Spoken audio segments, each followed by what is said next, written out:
But we begin with Terrell Fournay. He's live in Hollywood. Terrell? Well, there has been great success over the past few months because of face masks and social distancing. And then came the governor's order just a few days ago. And now some local leaders are really worried that this will give people a false impression that the pandemic is over. As the crowds filled area restaurants, bars, and nightclubs over the weekend, confusion set in among local leaders. Caused us to scramble to figure out where are we, what do we do. What the order's going to say, they have a right to operate.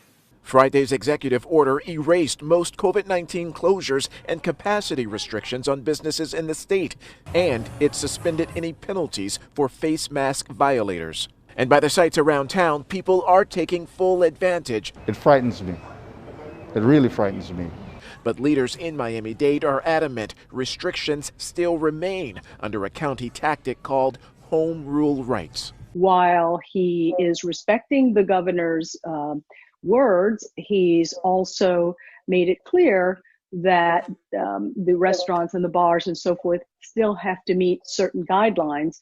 Behind the scenes, phone calls and meetings with lawyers made for a busy weekend, but the governor's order gives local leaders little wiggle room on the enforcement side.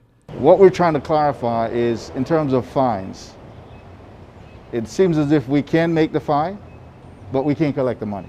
He's almost making it as hard as possible for us to open up safely. Safely, considering COVID-19 is still a real threat.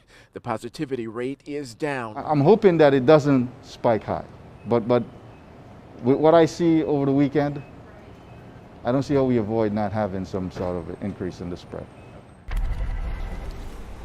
And even right now, there is no uniformity between Broward and Miami-Dade County on how patrons and people, residents, should move forward with this enforcement or how they should proceed. That is expected to change in the next coming days with new local countywide executive orders. And one final note, while these counties and cities cannot go after people for violating face masks and other penalties, they can go after businesses that violate rules that have been outlined over the past few weeks and months. Reporting live from Hollywood, I'm Terrell Fournay, Local 10 News. It is so confusing for so many. Thanks a lot to